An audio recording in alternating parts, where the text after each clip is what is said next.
제자들이 그토록 예수님을 열심히 쫓아다닌 이유가 무엇이라고 생각하십니까?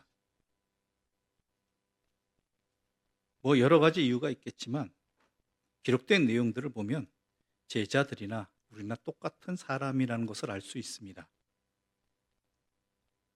그분을 믿고 난 이후부터 안 되는 일이 잘 되고 막혔던 일이 뚫리고 고달팠던 인생이 순탄해지는 그런 역사를 기대했습니다. 처음에는 그렇게 흘러가는 것 같았습니다. 그래서 사람들이 모여들었습니다. 그리고 모여들었을 뿐만 아니라 아예 찾아다니기도 했습니다. 먼 길도 마다하지 않고. 그리고 예수님께서는 병든 자를 고치시고 오병이어의 기적도 행하셔서 마침내는 사람들이 예수님을 왕으로 삼으려고 하는 그러한 상황까지 이르렀죠. 그런데 가이사랴 빌립보에서부터 예수님은 이상한 말씀을 하시기 시작하는 것입니다. 한 번이 아니라 거듭 말씀하시는 것이었습니다. 박해를 받으실 것이며 예수님을 따르려면 제자들도 그 박해 받음을 무릅써야 한다라고 말씀하시는 것입니다.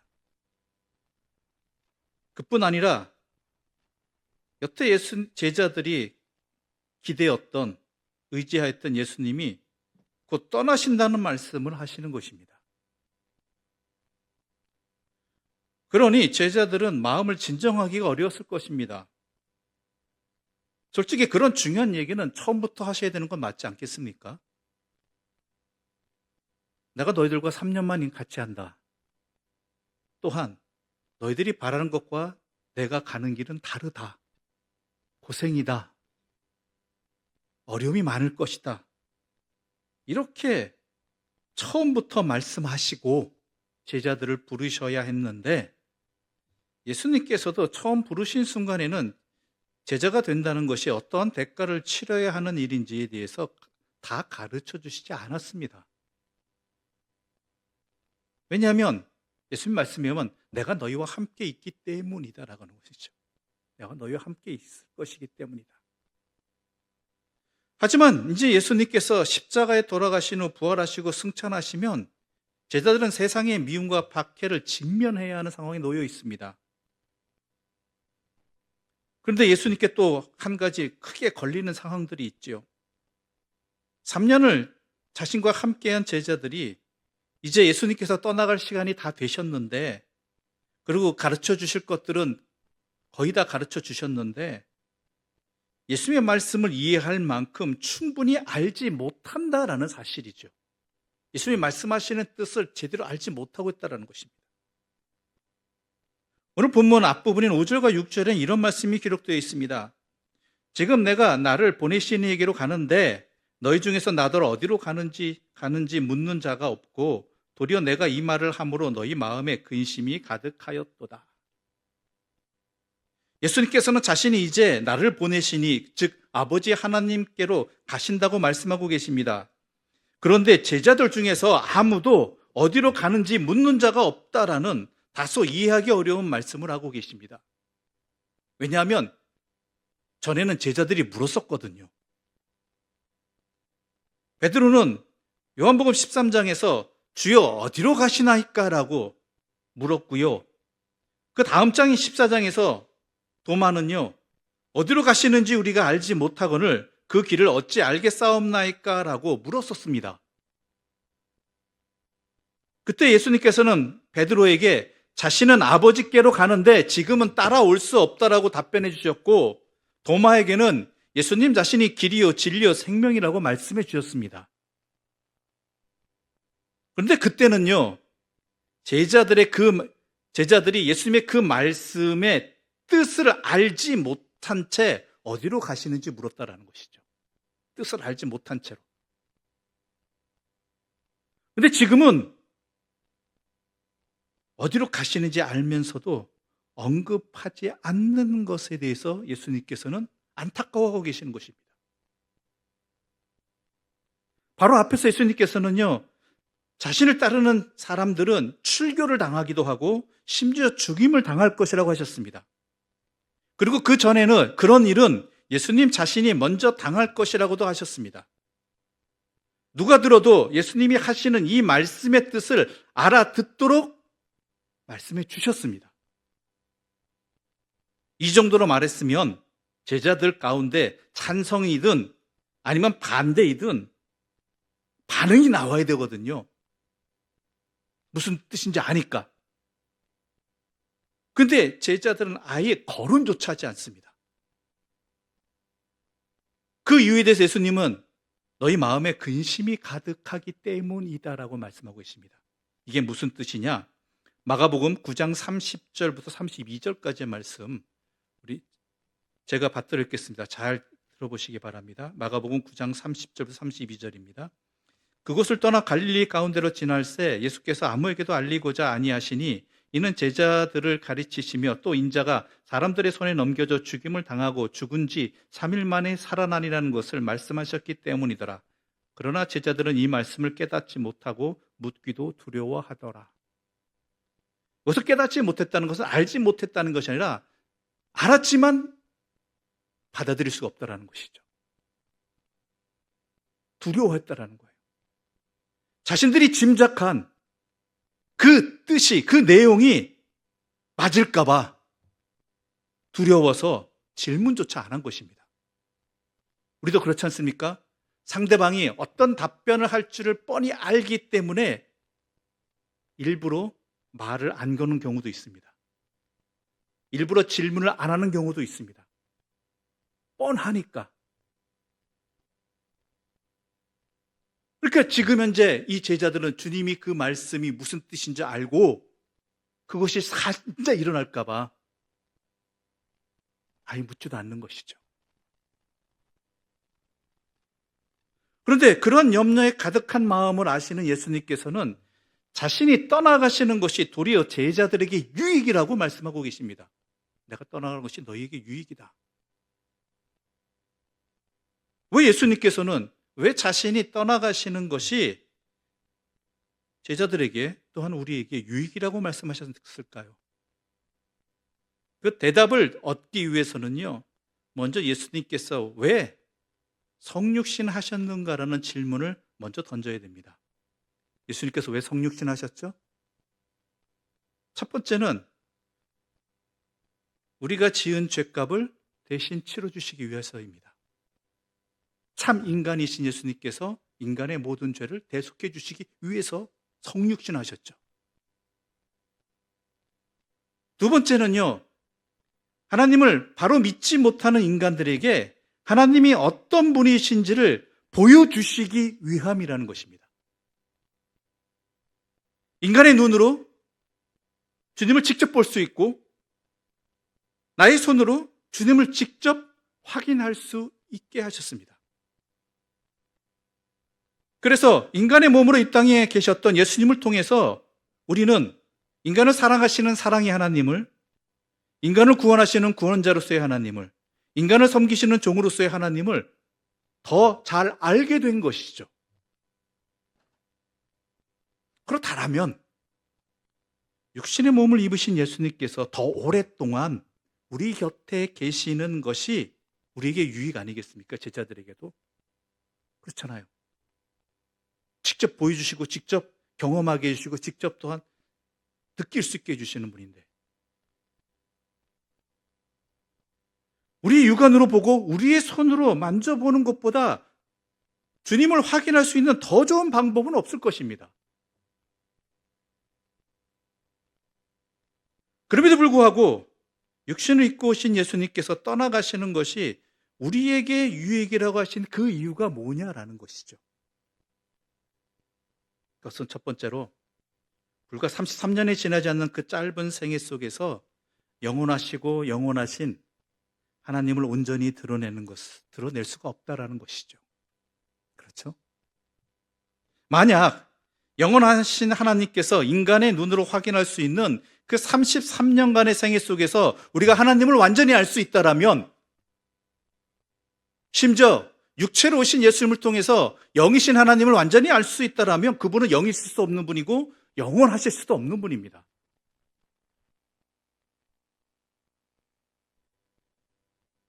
그러나 형체를 가지고 계신 주님께서 떠나심으로 성령님을 통해서 우리의 영혼의 눈이 열려지고 열어주시는 그 영혼의 눈을 통해서 하나님을 더욱 바르게 알고 더욱 깊게 알고 더욱 진실하게 만날 수 있도록 해 주시겠다라는 것이죠. 왜냐하면 그래야지만 우리가 바른 신앙의 소유자가 될 수 있기 때문입니다. 또한 요한에 의하면 육신의 예수님이 떠나시고 예수님은 이전과 다른 방식으로 제자들과 함께 하신다라는 것이죠. 요한복음에서 성령은요, 시간과 공간의 제약을 받지 않는 예수님의 현존으로 이해하고 있습니다. 요한복음은. 예수님이 육체를 가지고 계실 때에는 시간과 공간의 제한을 받죠. 그렇죠? 동시에 여러 곳에 계실 수도 없고 또한 여러 시간대에 한꺼번에 함께 계실 수도 없다는 것이죠. 한계가 있다는 것이죠. 하지만 죽음을 넘어서서 부활하심으로써 주님은 시공의 제한을 넘어서 우리와 언제 어디서나 영원히 함께 하실 수 있게 되었다는 것입니다. 눈에 보이진 않지만 또 다른 보혜사이신 예수님께서는 늘 우리 곁에 머무시면서 우리를 도우시고 위로하시고 권면하신다라는 것이죠.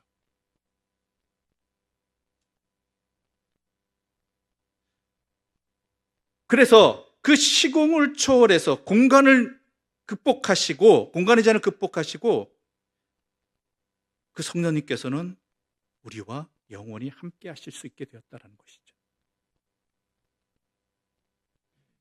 오직 성령님의 이러한 도우심 아래서만 예수 그리스도를 믿을 수 있고 그분의 말씀을 또한 믿을 수 있고 그분의 십자가를 믿을 수 있고 그분을 통해서 드러난 하나님의 의를 믿을 수 있다는 것입니다.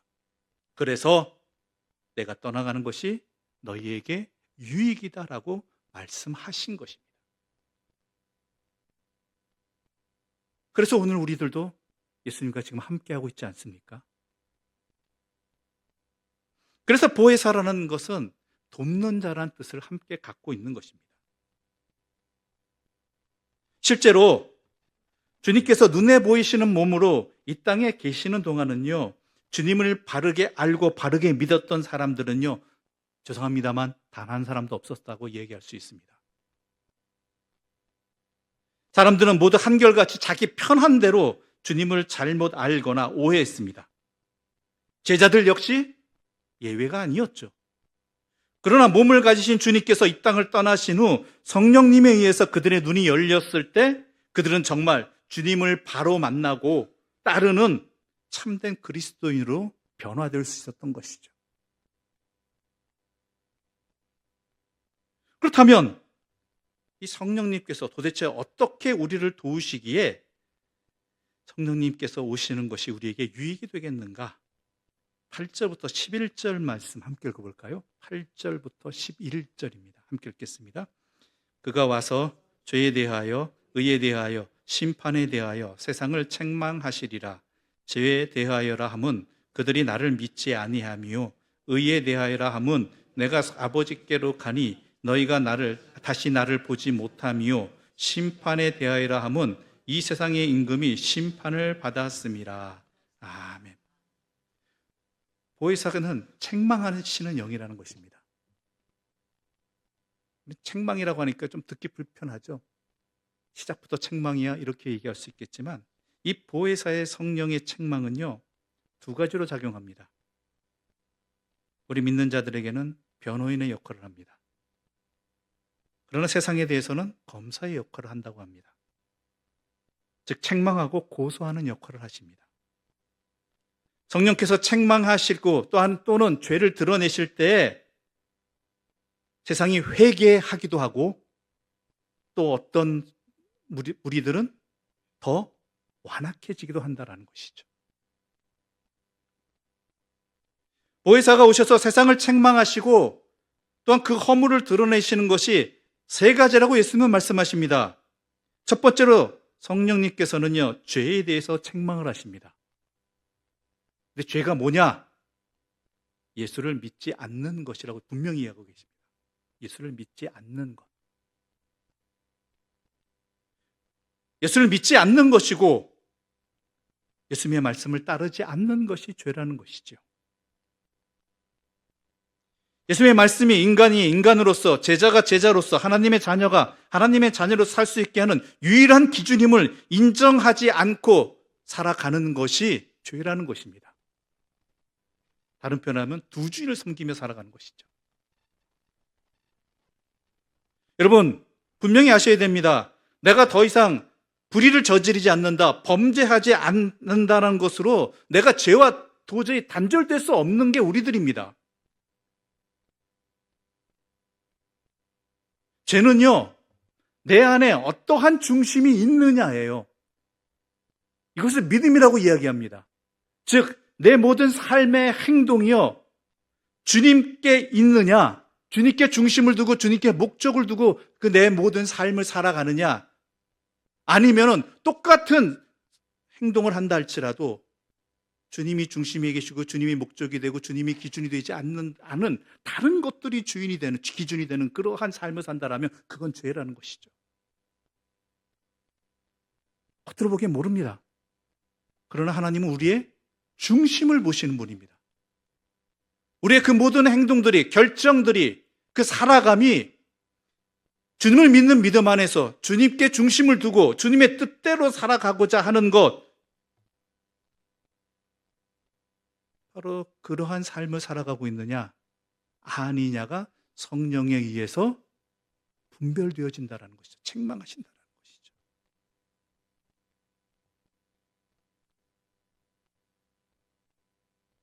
우리는 분명히 해야 됩니다.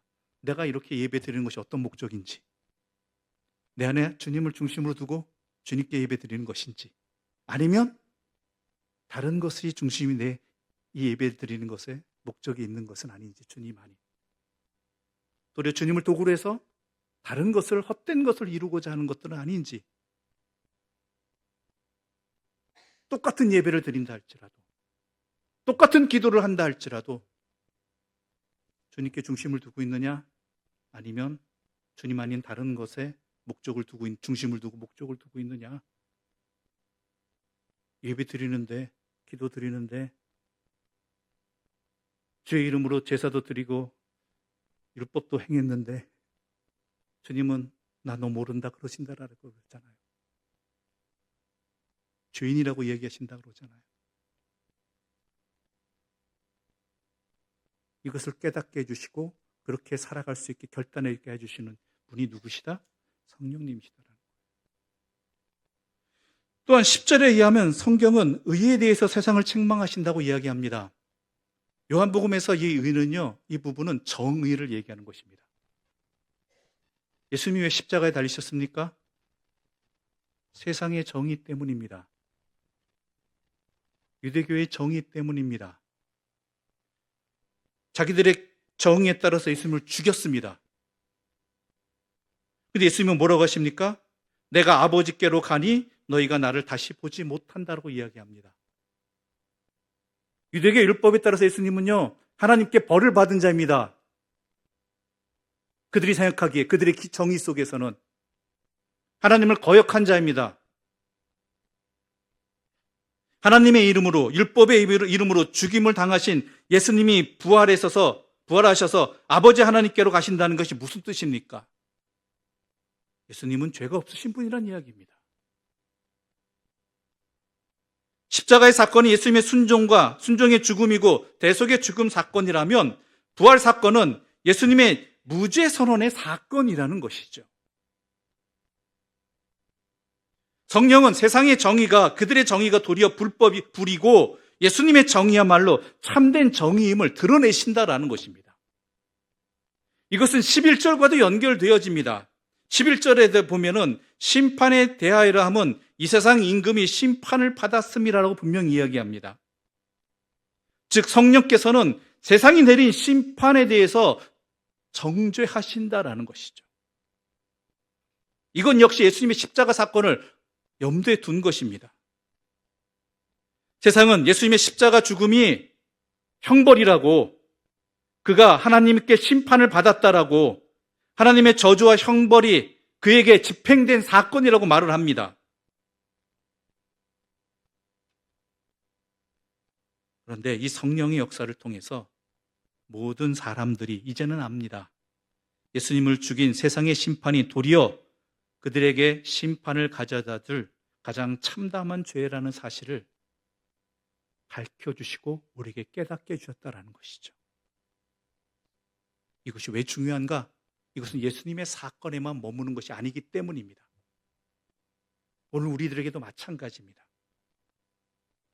제자들은 비록 예수님처럼 세상에서 심판을 받고 출교를 당하고 옥에 갇히고 심지어 죽임을 당할 것입니다. 당했죠.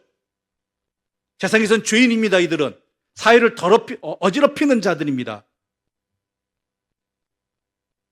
그런데 이들은 이 사건을 통해서, 이 성령의 깨우치심을 통해서 자신들이 결코 하나님께 버림을 받아서 심판을 당하는 것이 아님을 알게 된다는 것이죠. 또한 그들이 정말 두려워할 대상은 우리 몸을 죽일 수 있는 세상이 아니라 우리의 영혼을 죽이실 수 있는 하나님이라는 것을 깨닫게 된다는 것입니다. 이게 성령의 역사입니다. 하나님만이 심판주이시고 모든 인간은 반드시 하나님의 심판대에 서야 함을 분명히 알게 되고 분별하게 된다는 것입니다.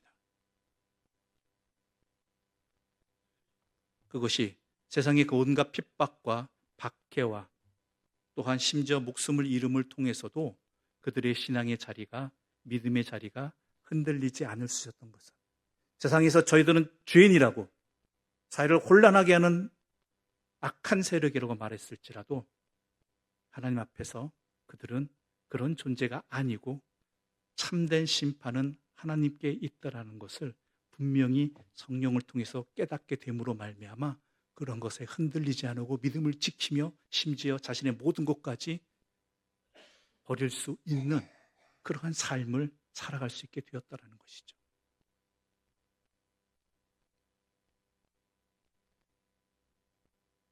바로 그렇기 때문에 내가 떠나가는 것이 너에게 유익이다라고 말씀해주고 계시는 것입니다. 또 성령께서는 모든 진리 가운데로 인도해 주십니다. 12절과 13절의 말씀 함께 읽어볼까요? 12절과 13절 함께 읽겠습니다. 내가 아직도 너희에게 이를 것이 많으나 지금은 너희가 감당하지 못하리라. 그러나 진리의 성령이 오시면 그가 너희를 모든 진리 가운데로 인도하시리니 그가 스스로 말하지 않고 오직 들은 것을 말하며 장래일을 너희에게 알리시리라. 아멘. 이제 몇 시간 되면 예수님은 잡히셔야 됩니다. 근데 그 마지막 순간까지도 제자들은 뭐예요? 주님을 제대로 알지 못하고 있는 상황이에요. 아직도 깨닫지 못하고 있는 상황이에요. 그러니 우리 주님께서는 얼마나 급하시겠습니까? 하고 싶은 말이 얼마나 많겠어요. 저 같으면 잡히는 그 순간, 끌려가는 그 순간에도 이거 잊지 말아라, 언제 한 말 잊지 말아라, 이거 기억해라, 이렇게 거듭거듭 얘기해 주고 싶을 것 같아요. 이게 중요하다라고. 그런데 예수님께서는요, 오늘 본문 요한복음 16장을 끝으로 더 이상 제자들에게 공식적으로 말씀하시지 않습니다. 왜? 주님께서는 하시고 싶은 말씀이 많았을 터인데, 염려가 많았을 터인데 왜 말씀하지 않으셨는가? 지금은 너희가 감당치 못하기 때문이다라는 것이죠. 그런데요, 지금은 너희가 감당치 못한다는 말, 이 말씀의 참된 뜻은 뭐예요? 언젠가는 감당할 수 있다. 언제요? 하나님의 성령님께서 너희와 함께 하실 때. 진리의 성령님이 너희에게 오시면 진리 가운데로 너희에게 인도한다라는 것입니다. 진리 가운데로 우리를 인도하시는 그 형태가 어떤 형태이냐? 13절 하반절 이렇게 기록되어 있습니다. 장래일을 너희에게 알리시리라. 여기서 말하는 장래라는 것은 뭐 내일 어떤 일이 생길는지, 뭐 1년 뒤에 어떤 일이 생길는지 그거 말하는 거 아닙니다. 우리의 결국은 모든 장래는 하나님께 달려있다라는 것, 하나님께서 모든 것을 심판하신다라는 것, 그 누구도 예외 없다라는 것이죠. 여러분 어떠십니까? 인생에는 많은 선택의 자리들이 있습니다. 순간들이 있죠. 지난 과거를 돌아보면 그렇게 그때 그 선택을 하지 않아서 지금도 후회되는 일들이 있죠. 그때는 그렇게 하는 게 맞을 것 같았는데 지금은 아닌 것들이 또 있죠. 그런데요, 결말을 알고 있으면 어떻겠습니까? 여러분들이 어떤 선택을 하는데 이 선택의 결말을 알고 있으면 어떻겠느냐라는 것이에요.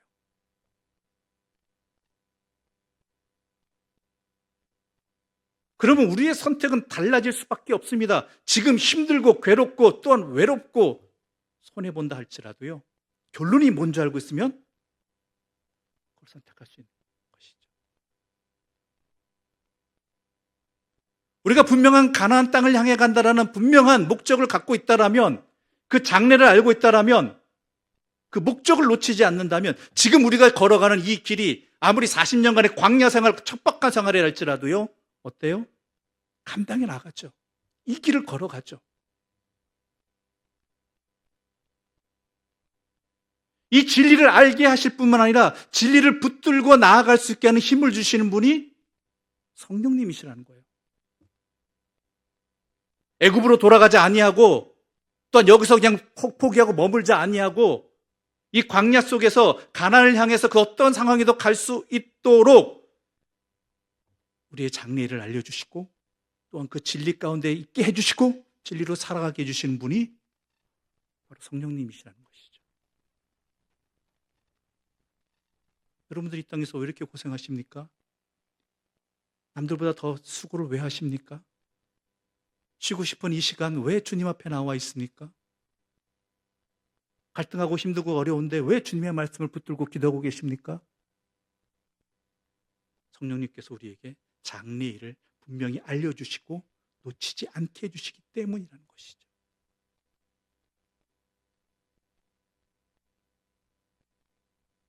그렇기 때문에 우리 그리스도인들은 그 어떤 상황에서도 그리스도인으로서의 본질, 교회로서의 본질에 더욱 충실해질 수밖에 없는 것입니다. 본질이 뭡니까? 하나님이 받으시는 게, 원하시는 게 뭔지 알기 때문에.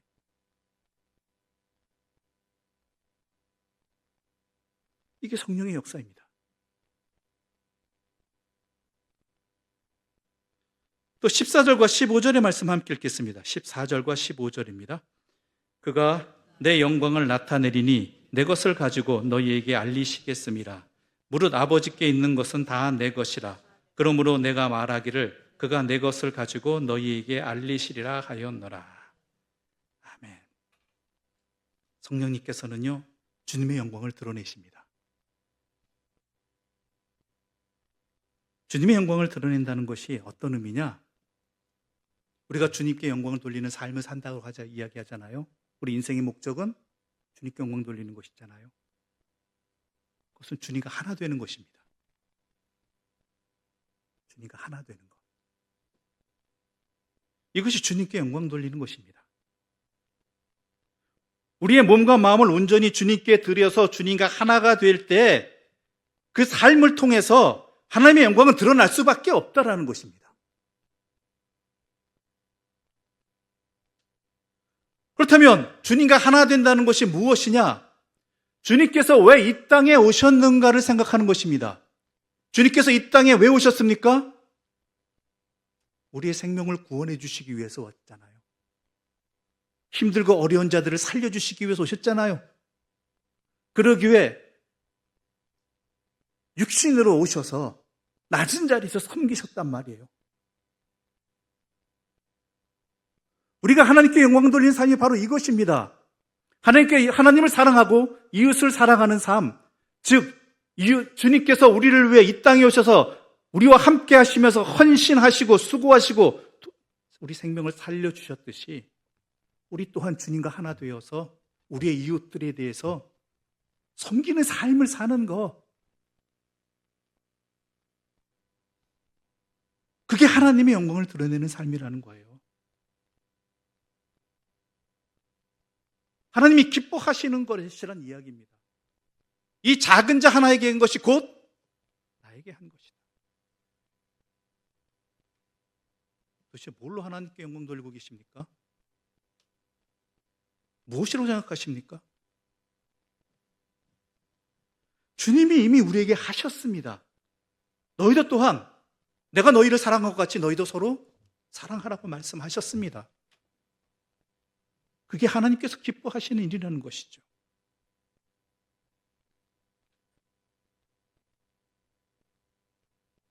그게 우리를 구원해 주신 이유이고요. 우리와 함께 하신 이유입니다.